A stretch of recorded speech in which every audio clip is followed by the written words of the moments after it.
The blizzard howled for 4 straight days, snapping trees and freezing men where they stood.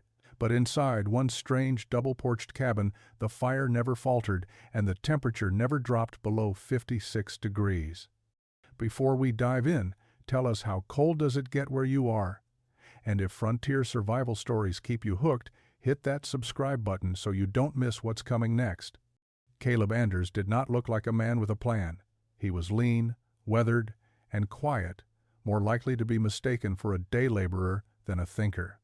He arrived in the Wyoming Territory in the spring of 1874 with 1 wagon, 2 mules, a few crates of hand tools, and a drawing he kept folded inside his journal. Other settlers spent their early days felling trees and racing each other to raise 4-wall cabins before the first frost. Caleb walked the ridge for nearly 2 weeks, measuring wind direction with feathers tied to a branch, watching how the sun hit the land at different hours, and tracing the shadows cast by spruce and rock. When he began building, no one could figure out what he was doing. He laid 2 rows of foundation stones, one where a typical cabin would sit, and another forming a ring around it, 10 feet out in every direction. Neighbors chuckled behind split-rail fences. "Fellas building a porch for a church choir," someone said.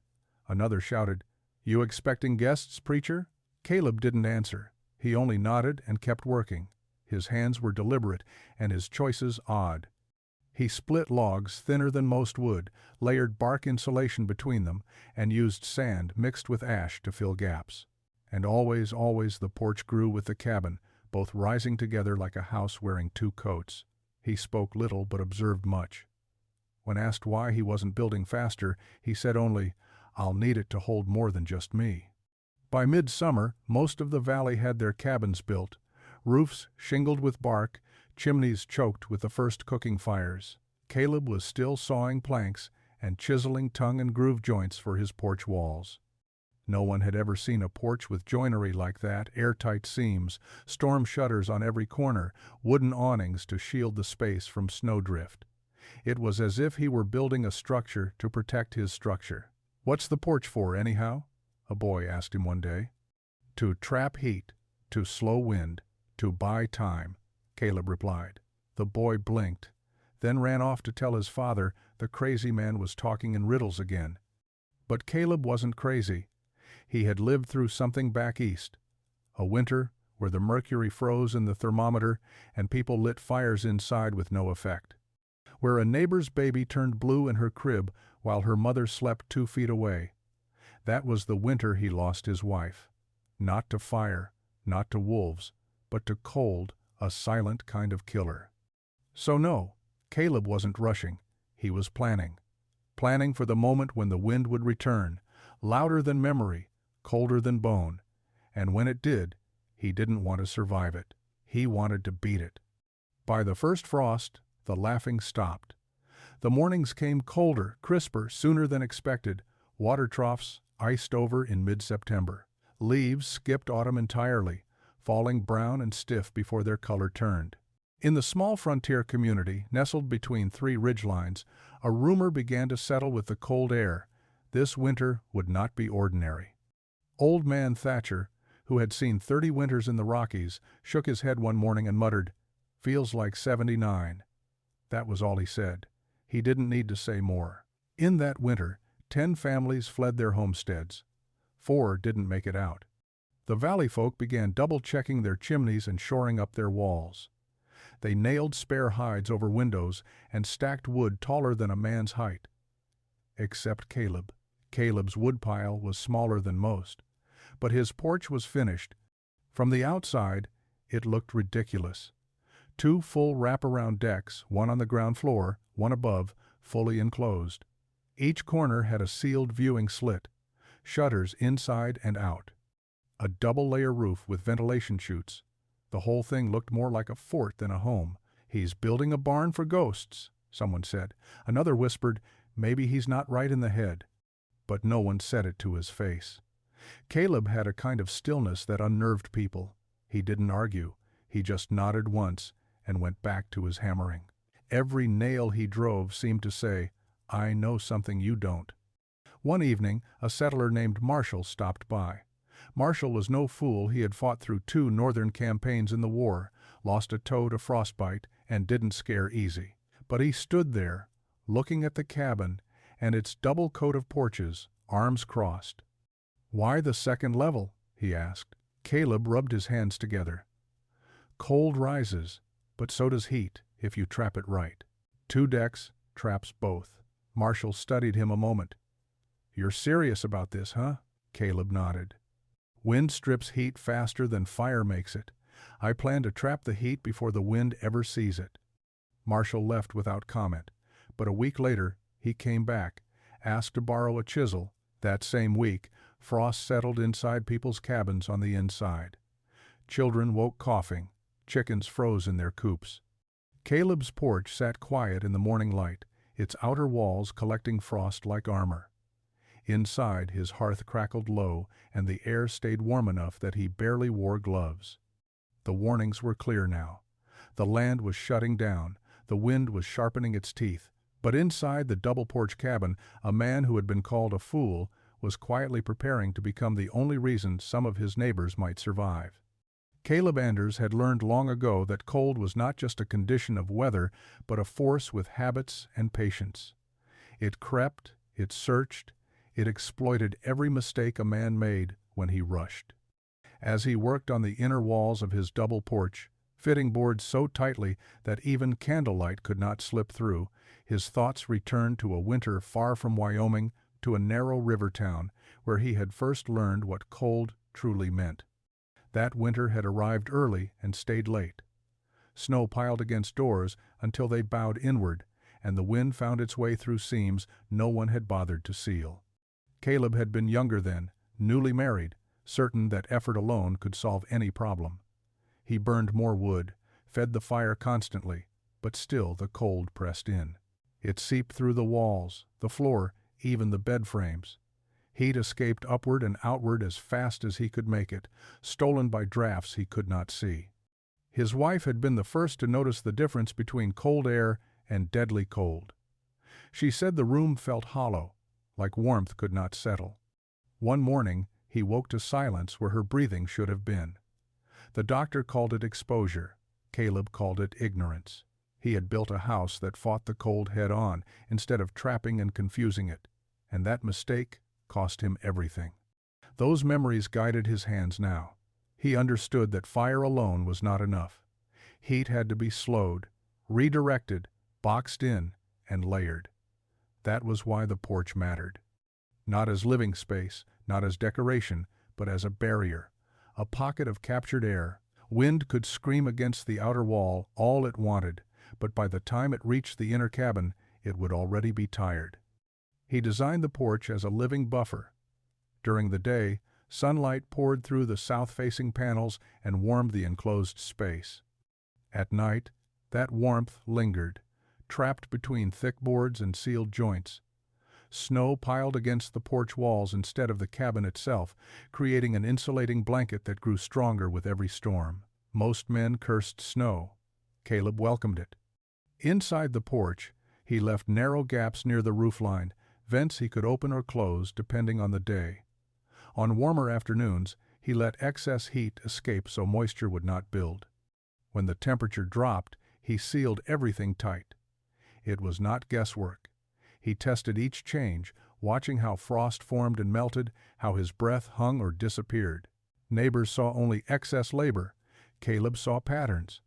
He noticed how barns stayed warmer than houses, how haylofts held heat even without fires. He studied root cellars, where vegetables survived deep freezes untouched. All of it confirmed the same truth. Warmth survived when it was surrounded by layers and stillness. By late autumn, his cabin no longer looked strange to him. It looked correct. The double porch wrapped the structure like folded arms. Inside, the air felt different, heavier, calmer. Firelight reflected off the porch walls and returned inward instead of vanishing into the night. Even without a roaring fire, the cabin stayed comfortable. He wrote notes by lantern light, recording temperatures, wind direction, and how long warmth lingered after the fire burned low. This was not stubbornness, it was learning. And as the first real cold winds descended from the mountains, Caleb knew something his neighbors did not yet understand. Cold could be beaten not by force, but by patience, layers, and respect.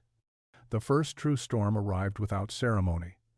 No thunder, no warning beyond a sky that turned the color of iron and refused to move. Snow began in the late afternoon, thick and heavy, falling straight down as if the air itself had given up. By nightfall, the wind came alive, howling through the valley with a sound that carried memory and threat. Cabins groaned as boards shrank and tightened. Chimneys rattled. Fires burned hotter, then faster, consuming wood at a pace that worried even the most prepared families. Men took turns waking through the night to feed flames, knowing that letting a fire die could mean frozen walls by morning. Caleb watched from behind his inner door as snow swallowed the porch walls. The outer layer disappeared first, then the roofline softened and vanished beneath, drifting white.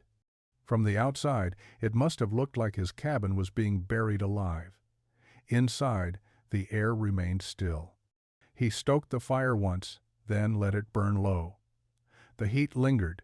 It settled into the walls, the floor, the thick beams overhead. When he stepped into the porch space, it was cold, but not sharp. The wind beat against the exterior boards, but the sound was distant, muted, as if coming from far away. That night, a temperature marker nailed outside the porch dropped steadily. Inside the cabin, the mercury fell too, but slowly. Caleb watched the numbers with quiet focus. When it settled at 56 degrees, it stopped. Hours passed. The fire dimmed to embers. Still, the temperature held. Across the valley, things were not holding. A chimney collapsed on the north ridge. A roof gave way under snow weight, where beams had been cut too thin. A family tried to flee in the dark and lost their way less than half a mile from their own door. By morning, the wind erased their tracks. Just before dawn, there was a knock at Caleb's porch. Not loud, not desperate, just tired. When he opened the outer door, the cold rushed in like an animal, snapping at his face. A man stood there with his wife and son, all three shaking so badly they could not speak. Caleb brought them inside, without a word. He sealed the porch again, then the inner door. Within minutes, their shivering slowed. Within an hour, the boy was asleep on a bench near the hearth, color returning to his cheeks. The storm did not stop that day. It did not stop the next. But word spread anyway, carried by necessity. When the wind screamed its loudest, people listened for what survived it. And in the center of the valley, wrapped in 2 layers of wood and silence, one cabin stood warmer than it had any right to be. The laughter never returned. The wind had answered for Caleb. Caleb believed in doors, not just the kind you opened and closed, but thresholds, layers, transitions between one reality and the next. His cabin had 5, one at the outer porch, one at the inner, 2 vents disguised as windows, and the last his own mind, sealed tight against the doubt of others. After the storm, the family who had taken shelter stayed for 3 more days. Caleb gave them the cot near the fire and slept in the outer porch, testing his system. Each morning he stepped into the porch from the main cabin and waited. No gloves, no fire, just his breath, fogging in the cold silence. But it wasn't the biting cold he remembered from past winters. It was muffled, like something had been caught and trapped between the layers of wood, unable to reach him. He measured the temperature with a wax column gauge. He'd carved himself no mercury, just beeswax and red dye. It held firm at 22 degrees in the porch, while inside the cabin it hovered at 53, even with the fire down to coals. Most cabins leaked heat like sieves through cracks in the floorboards, loose chinking, and under doors hung crooked with leather straps. Caleb's was different. He had lined his porch floor with tamped earth and a sublayer of dry pine needles, then a woven mat made from canvas and deer hide. He layered warmth the way a tree layered bark. The walls were tighter than any man's grip. Between each log was a mixture of clay, ash, and wool fibers pulled from an old saddle blanket. He had boiled pine pitch and painted it over the seams. When the wind blew, it didn't find cracks. It hit a surface as smooth and sealed as a vault door. More than structure, Caleb understood pressure. Heat wasn't just warmth, it was behavior. It moved from high to low, like water. So he built his cabin to fight that gravity. The outer porch created a dead zone of still air. That trapped air slowed the loss of warmth. Then, inside, he created a second barrier, thicker walls, an angled ceiling, and a fireplace set slightly off-center to prevent uneven heat distribution. At night, he tested light leaks. With the fire down to embers, he stood outside the porch and watched. Most cabins glowed like lanterns, every crack giving up the fight. His showed nothing. Just black wood and frost-glazed silence. When the neighbors returned to fetch the rescued family, they stepped inside and stopped. One of them took off his hat. "Feels like May in here," he whispered. Caleb didn't boast. He didn't explain. He simply handed the boy a small pouch of dried meat for the road, but in the quiet that followed, the man turned before leaving and asked, "Would you mind showing me how you pack those walls?" Caleb nodded once. "Only if you build it right." And just like that, the cold had done something pride never could. It made them curious. By the second week of December, Caleb's double porch had become a subject of fascination, first whispered, then chuckled about, and eventually repeated with theatrical flair. Saw him carving snow gutters into his roof trim. One man laughed over breakfast. "Looks like a stagecoach depot wrapped around a cabin," another added. A merchant from the river settlement rode out just to see it for himself. He stood outside for 15 minutes, snow falling on his shoulders, then left without knocking. That night in the saloon, he called it the strangest fortress this side of the Snake River. Everyone roared with laughter. Caleb heard the stories. He didn't respond. His porch continued to grow, not outward, but inward. He wasn't adding size now. He was shaping function. Every plank he touched had a reason. He installed a set of folding storm shutters over the second-floor porch windows, not just for wind, but to bounce radiant heat back inward. He waxed the inside of the shutters with a layer of beeswax and charcoal powder, creating a heat-absorbing skin. From the outside, it looked pointless. From the inside, it meant 5 more degrees of warmth that didn't cost a single log of wood. Some days, he knelt in the snow and watched how wind moved around the base of the porch. He adjusted the snow berms, shaping them like wedges to force air to split and slow. Every movement was measured. Every hour was documented in a small notebook sealed in oilskin. Children dared each other to run up and touch the porch, then sprint away before the ice priest came out. Adults mocked quietly, but some began to look longer, to wonder. One man, Ezra Thompson, a leather worker known for his loud opinions and frozen fingers, approached Caleb on a gray afternoon. His boots crunched loudly in the snow. "Still wasting time out here, Anders?" he asked. Caleb turned, brushing sawdust from his coat. "Wasting it for whom?" Ezra grinned, expecting a fight. He didn't get one. Just that calm, steady stare. It unnerved him more than anger would have. "What's it cost you?" Ezra asked, nodding toward the porch. Caleb ran a hand along the rail. "More time than you'd spend, less life than you'd lose." Ezra scoffed, but walked away slower than he'd come.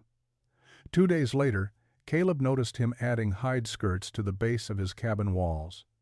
Mockery had its own seasons. First laughter, then dismissal, then imitation. And in the valley that winter, the weather moved faster than opinions. By the time January came, people had stopped laughing entirely. Because the temperature outside dropped below -50, and Caleb's cabin, sealed tight like a vault and wrapped in layers like a mother's arms, still held steady at 55 degrees inside, with only a single fire burning. What had been strange was now impossible. And impossibility, when proven real, turns ridicule into reverence, one cold step at a time. It was late afternoon when the stranger arrived, just as the sun broke briefly through the clouds and laid a golden stripe across the snow. Caleb was inside, sharpening a draw-knife by the hearth, when he heard the crunch of boots along the frozen path. Not hurried, not panicked, just steady. He stood and moved to the inner porch door, pulling it open without sound. There, between the two walls of his fortress-like porch, stood a man in a fur coat dusted with powder, the hood thrown back, and a long scar cutting across the ridge of his cheek, like a bolt of lightning that had missed its target. "Evenin'," the man said, his voice dry and low. "Didn't come for warmth. Just curious what kind of fool builds a castle out here." Caleb studied him for a beat, then stepped aside. "Fools don't build castles," he said. "They freeze, waiting for someone else to." The stranger chuckled a small, sandpaper sound. He stepped into the porch, stomped the snow from his boots, and turned a slow circle. His eyes moved across the seams of the wall, the slope of the ceiling, the absence of visible draft. Then he squatted and ran his gloved hand along the edge where the floor met the baseboard. "You used compression plate joints," he said. "Didn't think anyone west of the Mississippi still knew that trick." Caleb nodded once. "Picked it up from a warehouse in Street Louis." The man stood. "My cousin built a winter hunting shack like this back in Bavaria.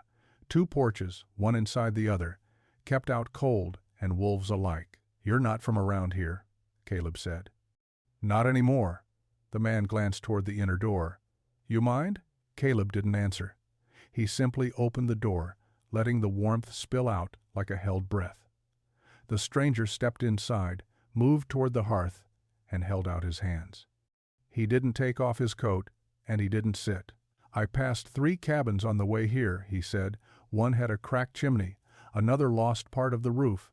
Last one just had a door hanging open, swinging in the wind."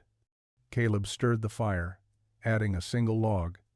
"They laughed when I started this place." The man gave a small nod. "Of course they did.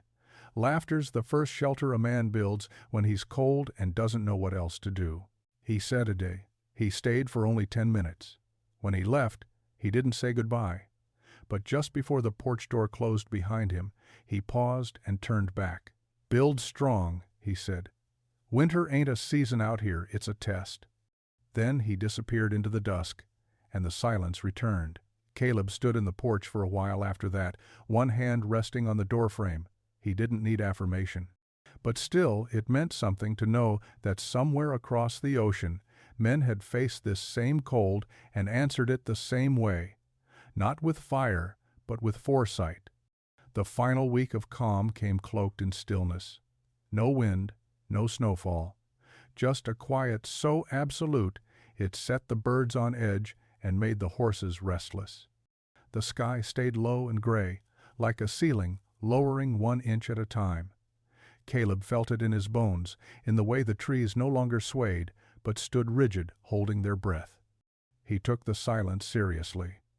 That stillness was not mercy, it was warning. Each day he walked the full perimeter of the cabin. He checked the porch walls for stress cracks, tested every joint with his knuckles, and tapped the roof beams with the butt of his hatchet, listening for hollow changes in tone. He braced the second-story shutters with diagonal slats and hammered leather washers into every hinge to silence metal-on-metal noise. Inside, he packed dry kindling in oiled canvas, stacked firewood in rotating order, oldest to newest, and sorted his supplies into 3 tiers: immediate, urgent, and dire. The table was cleared except for a lantern, a sealed crock of lard, and a page torn from his notebook with figures drawn in thick charcoal lines. Caleb's firewood pile was not the biggest in the valley, but it was the smartest. Every log had been split to half size for faster ignition and better control. He had drilled shallow holes into several, packed them with pitch, and wrapped them in cloth fire bombs, he called them, for nights when the wind was louder than thought. He prepped his water, too, barrels indoors, lids sealed tight with waxed rope. Outside, he dug a well tunnel beneath the porch, deeper than frost line, reinforced with flat stones. If the snow made him immobile for weeks, he'd still have drinkable water. There was one more thing: temperature markers. 4 of them. 1 on the outer porch wall, 1 just inside the porch door, 1 near the hearth, 1 under his cot. They were made from beeswax, pine slivers, and black thread stretched tight like nerves. When the wax stiffened enough to crack the thread, he'd know the exact moment each zone had lost its fight against the cold. On the last evening before the storm, Caleb didn't eat.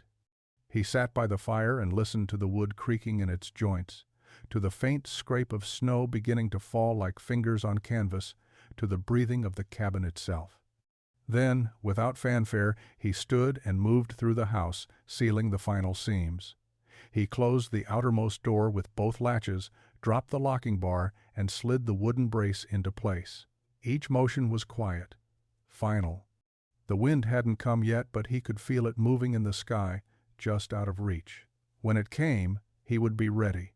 Not because he was brave, not because he was strong, but because he had built every inch of his world to keep warmth inside and death out. And now it was time to test what that was worth. The storm came without mercy. No howling warning, no thunder roll.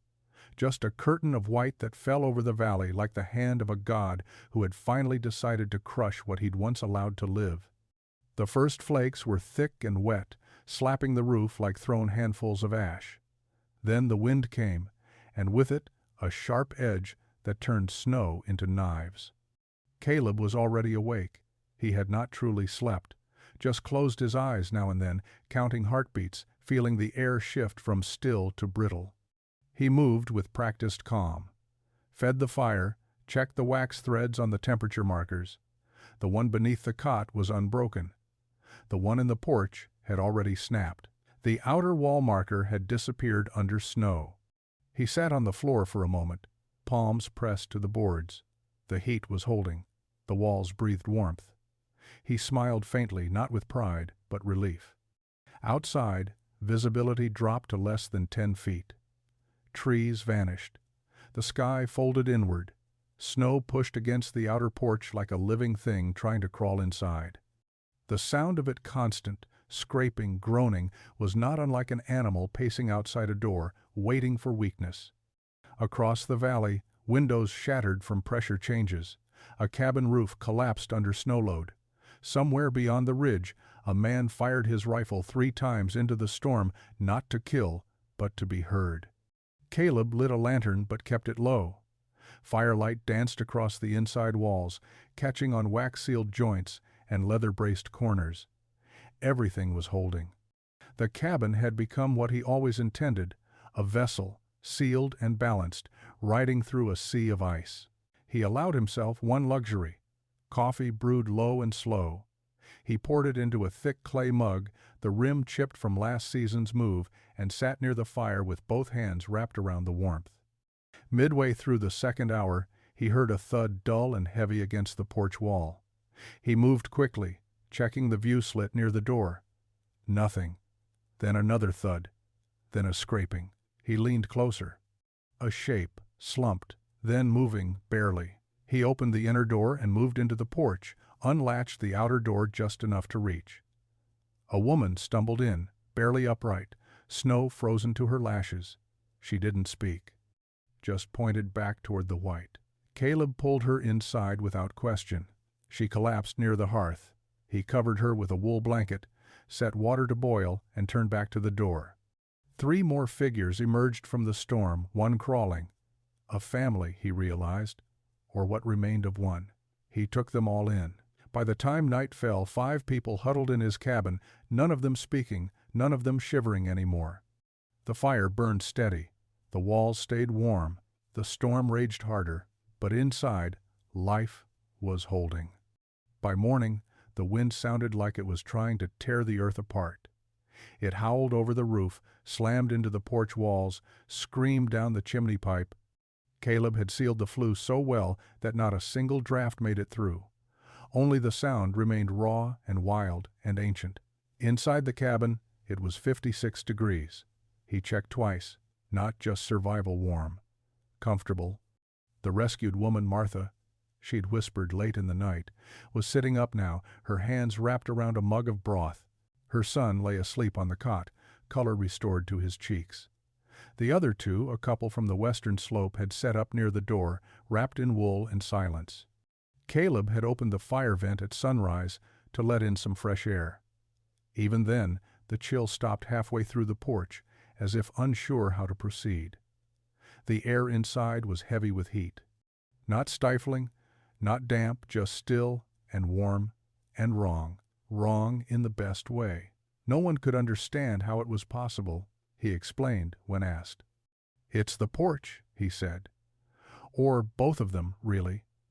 They trap the sun, hold the warmth, the snow insulates, the wind slides off. Martha blinked. But it's snowing inside the others. I know. And this? She looked around, still trying to make sense of it. Caleb just nodded. I built it to stay warm when nothing else would. He didn't mention his wife. Didn't speak of the night she'd gone cold in a cabin he'd built with good intentions and bad design. That memory stayed folded, pressed tight inside the place he kept it. Instead, he pointed to the walls. Heat doesn't just leave through holes. It leaves through habits, through carelessness. I built this like I was building for someone I couldn't afford to lose. The room went quiet after that. Outside, another blast of wind slammed against the porch. The cabin creaked, but it did not bend. Later that day, they tested it. Caleb stepped into the porch, then opened the outer door for 10 seconds. Wind tore in. The temperature dropped by 3 degrees. When the door closed, the warmth returned slowly, but surely. The others looked at each other, and then at him. "What is this place?" the husband asked. Caleb looked around. "A cabin," he said, but in truth, it was something more. It was a refusal, a decision made with wood and will and time that said, not this year, not again. And while the storm screamed outside, the warmth stayed where it belonged, inside. By the second night, the fire in Caleb's hearth burned low and slow, needing only small fuel to maintain the cabin's warmth. Outside, the temperature had dropped below -50. Snow packed so tight against the porch walls that it sealed out even the sound of the wind. It was not silence, it was pressure. Like the world had been stuffed full and now hung breathless beneath its own weight. Inside, the rescued family had begun to move again, tentative smiles, careful words, hands held for longer than needed. Caleb watched from a corner, sipping lukewarm tea. His eyes moved often to the door, not from fear, from expectation.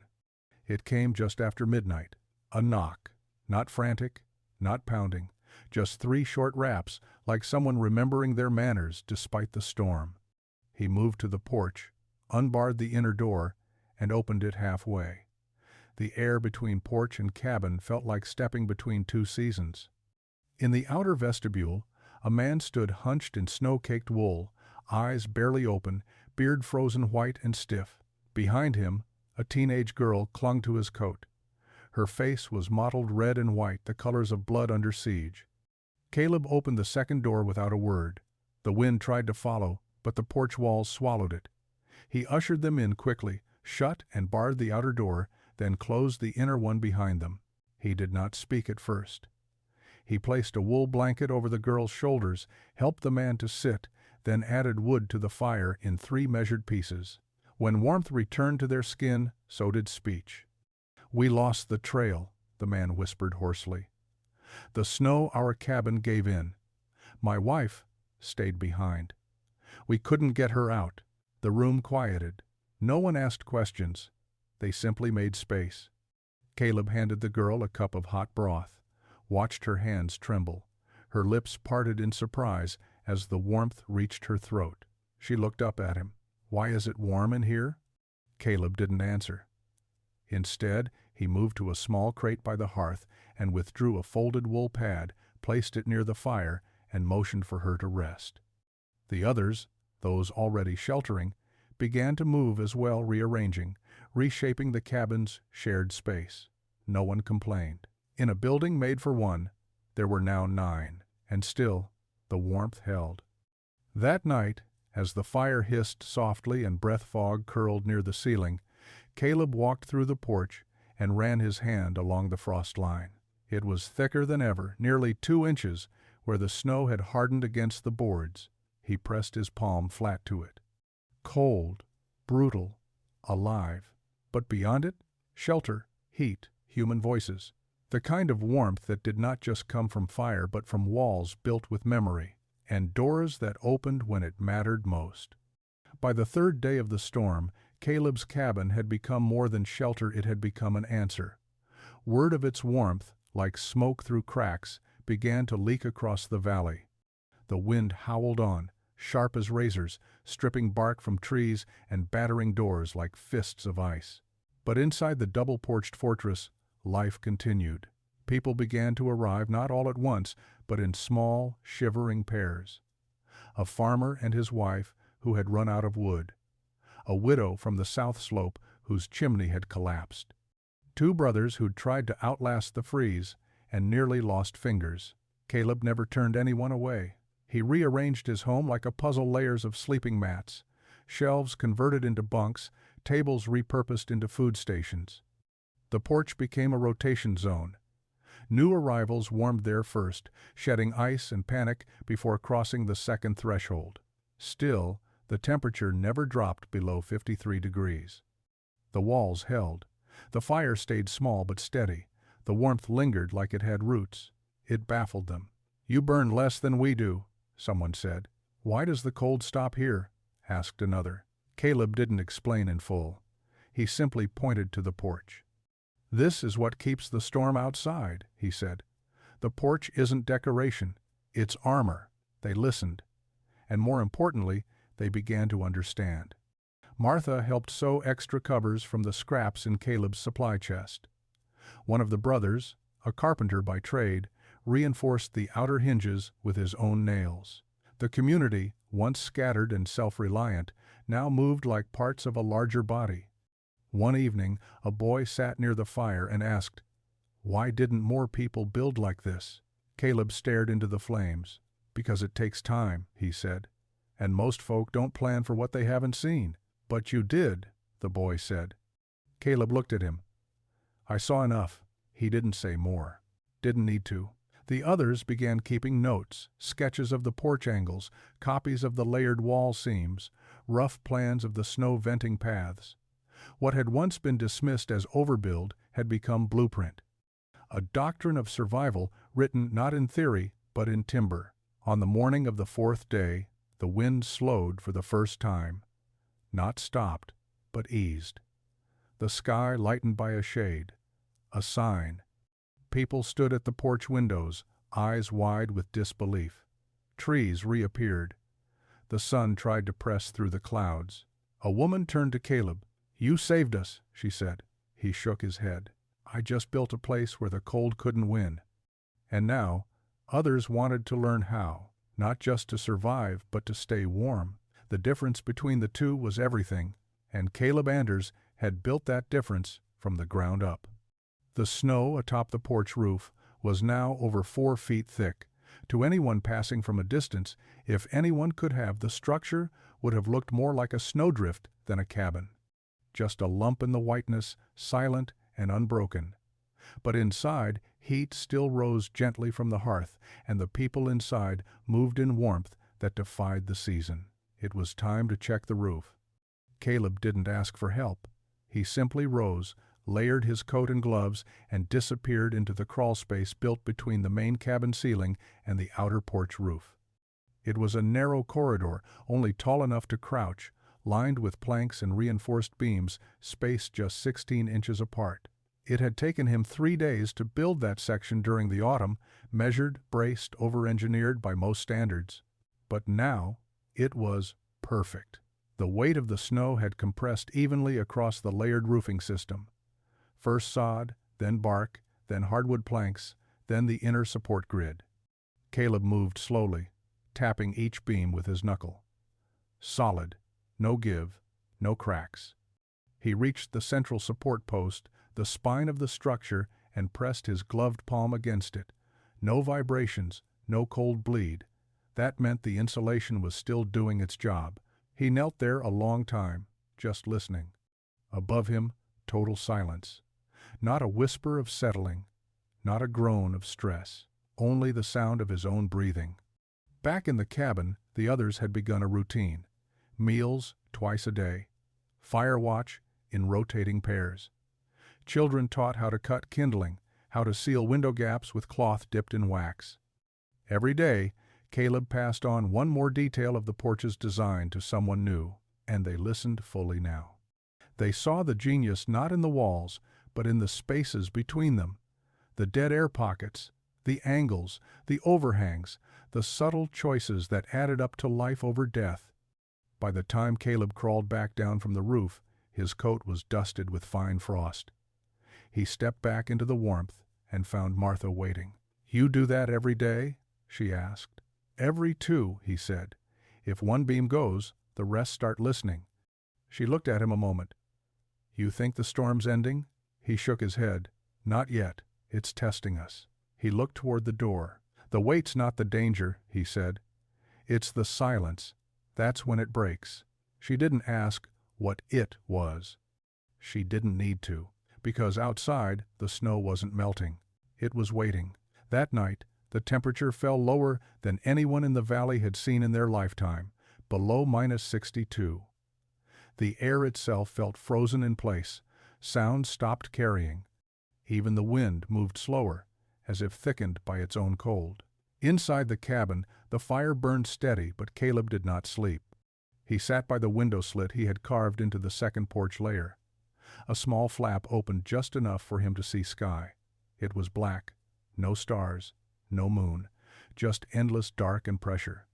He felt it in his chest a weight, not just from the cold, but from the knowledge that this was the night the storm would try to break them. He stood and moved through the cabin, checking each corner. The others slept in stillness, bundled together in a pattern they had learned by instinct, layered like the cabin itself. People became insulation for one another. The heat they shared did more than burn wood could. Caleb opened the hatch to the porch crawl space, crept in, and laid his ear against the roof planks. Silence. Then just faintly a crack. Not sharp, not panic-inducing, but enough to make him slide backward and brace the nearest beam with both hands. The snow was shifting. He stayed up there for nearly 40 minutes, listening, waiting. The weight settled unevenly, then stopped. The roof held. He whispered, "Good girl," to the wood, and returned below. As he stepped back inside, he found the boy from the first rescued family sitting up near the fire. "You're checking again?" the boy asked. Caleb nodded. "It listens better at night." The boy frowned. "You talk to the cabin like it's alive." If you want." "Even." Caleb looked around. "It is. Everything alive was made to keep warmth in and death out. This place does the same. That makes it living in my book." They sat in silence for a while, the fire crackling. The boy asked, "Do you think the other cabins made it?"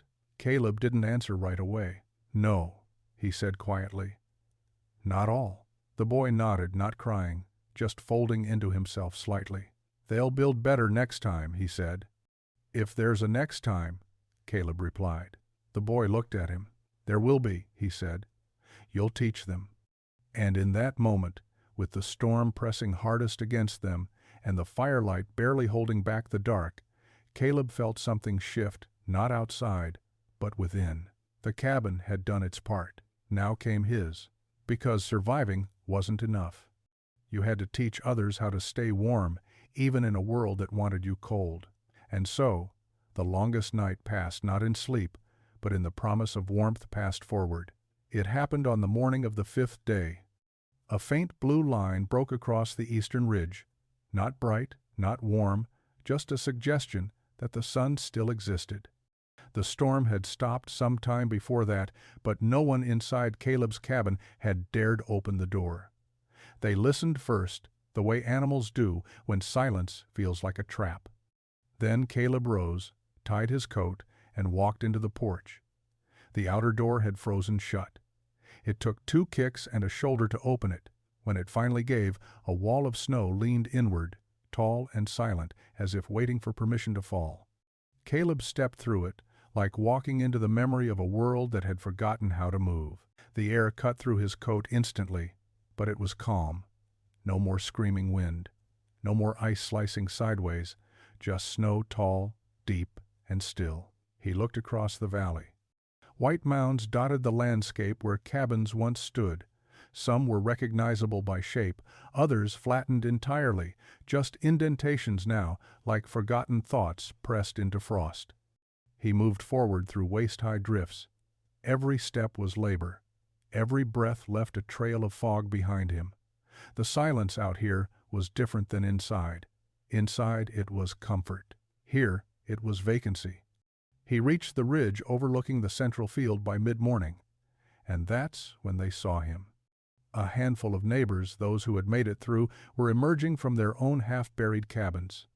Some waved, others just stared. One man removed his hat and held it to his chest. From their distance, Caleb's cabin looked like something out of a dream. The double porch was wrapped in snow like a gift unopened. The roof held, the smoke curled in a steady line, and sunlight, real sunlight, was catching on the upper wall and glowing gold. It stood untouched.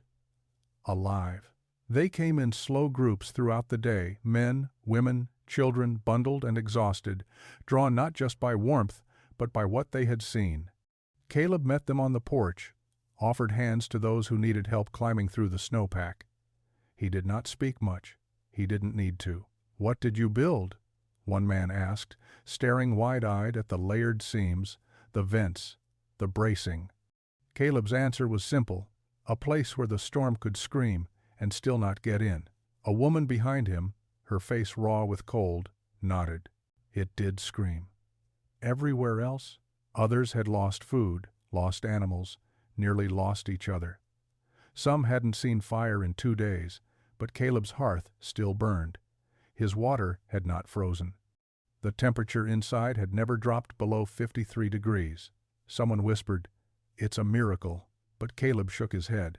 "It's math, and sweat, and memory." That evening, as light faded again, the valley gathered near his porch. Not to move in, but to listen. They wanted to know how it worked, what he used, why he built it.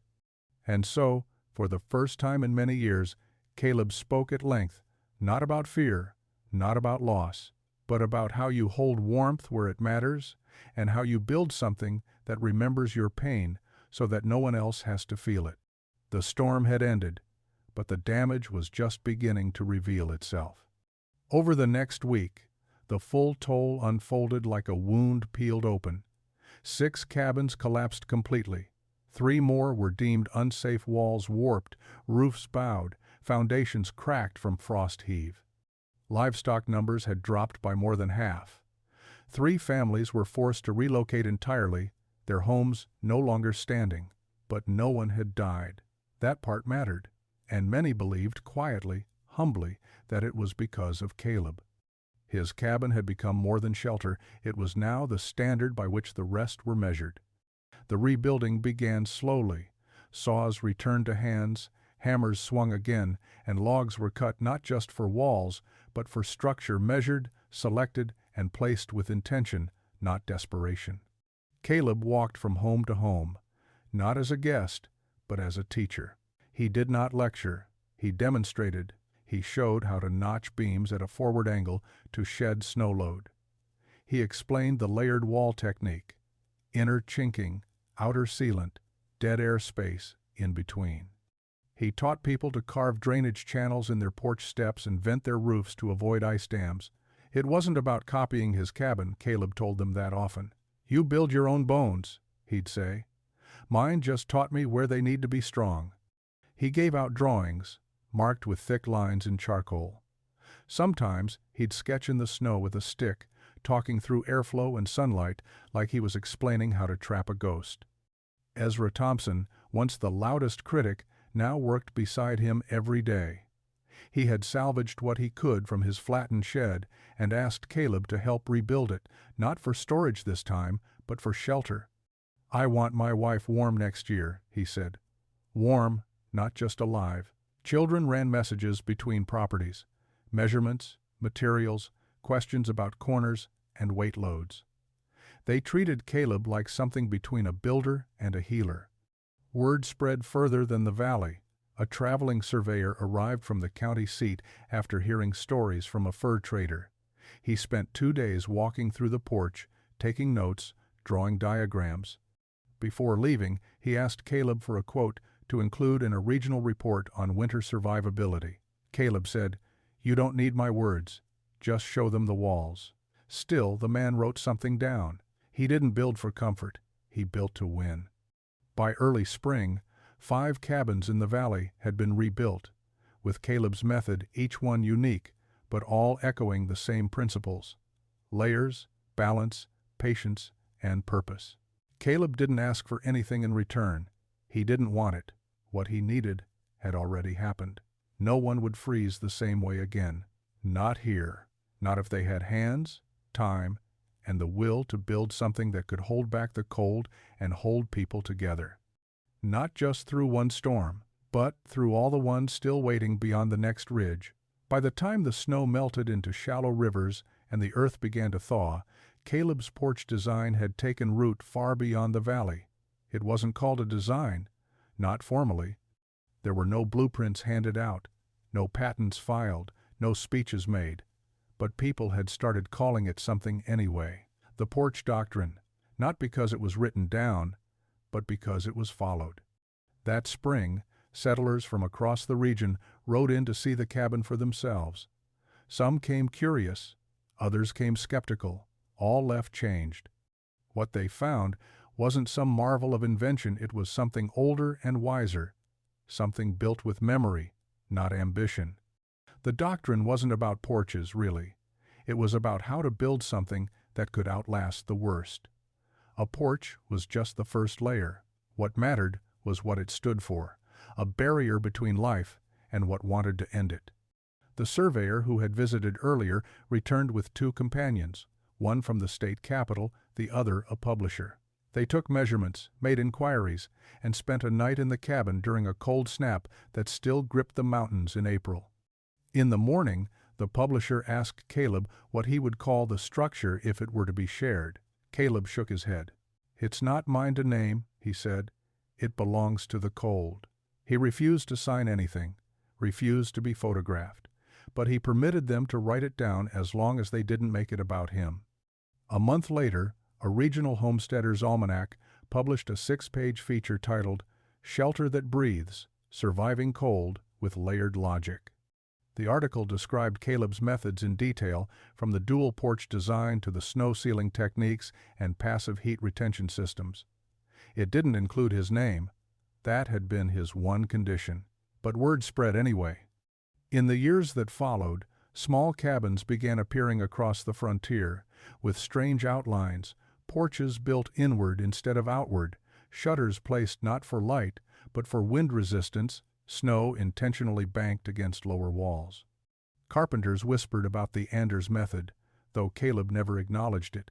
He spent the next summer helping 3 families on the southern ridge build new homes. He said little, but when he laid his hands on a beam, it stayed true. When he fit 2 logs together, the wind didn't stand a chance. One of the young boys who had sheltered in his home that winter took notes in a small leather-bound book. 20 years later, that boy would teach his own sons how to build a house with memory baked into the walls. The porch doctrine spread not because it was flashy, but because it worked. It was slow, demanding, measured, and it never failed. Not once. Not when the frost came early. Not when the snow fell late. Not when the wind turned cruel. It stood, and so did the people who followed it. In the years that followed, people continued to build with urgency. The frontier was expanding. Rail lines pushed westward. Townships grew like saplings through snowmelt. Progress, they called it. But in some corners of the land, places where winter still ruled the calendar, people remembered how survival was once carved from silence and timber. Caleb Anders never claimed credit. He never raised his voice in a crowd or wrote letters to tell the world what he had done. Instead, he lived the rest of his life, much as he had always lived, quiet, observant, steady. He took in a stray dog one summer, an old mountain hound missing half its tail. The 2 of them would sit on the edge of the porch at dusk, watching the wind move across the field in slow waves. Children visited from nearby cabins, pointing to the seams in the porch walls, asking why the corners stuck out, why the shutters were angled just so. Caleb showed them, hands moving slower now, but still certain. He taught one girl how to check for heat leaks by running a candle near a seam and watching how the flame bent. He taught a boy how to seal a window using wool soaked in beeswax. They listened. the way people do when they know they're being handed something that matters. Years passed. The winters didn't get easier, but more people survived them, because of cabins wrapped in layers, because of walls that held, because someone had once decided that comfort wasn't enough, you had to plan for the worst and build like it was coming. One winter, much later, a young couple knocked on Caleb's door during the first snowfall. They'd heard about the porch, wanted to know how to build one of their own. Caleb sat them at his table, poured them tea, and began explaining. He did not begin with lumber, or angles, or materials. He began with memory. Build like someone you love is going to sleep inside it, he said. And build it so that when the wind comes, you don't need to pray, you just listen. They wrote that down. In his final years, Caleb rarely left the valley. He didn't need to. His porch copied, reshaped, reimagined, had traveled further than his boots ever would. When he passed, quietly, in his sleep one early spring morning, the town buried him on the rise above his cabin. No monument, just a slab of wood with a carving. He kept the cold out. Years later, hikers passing through still stop to look at the cabin. They note how tight the seams are, how the porch seems to hug the building rather than jut from it. Some take pictures. Others leave gloves or small bundles of wool tucked under the porch eaves. The cabin still stands, still warm, still watching the wind. And somewhere in the wood grain, in the layers between log and chink, the memory of that winter waits, ready for the next storm, the next builder, the next family that needs to know. Warmth is not an accident. It is something you build, deliberately, with love. And with time,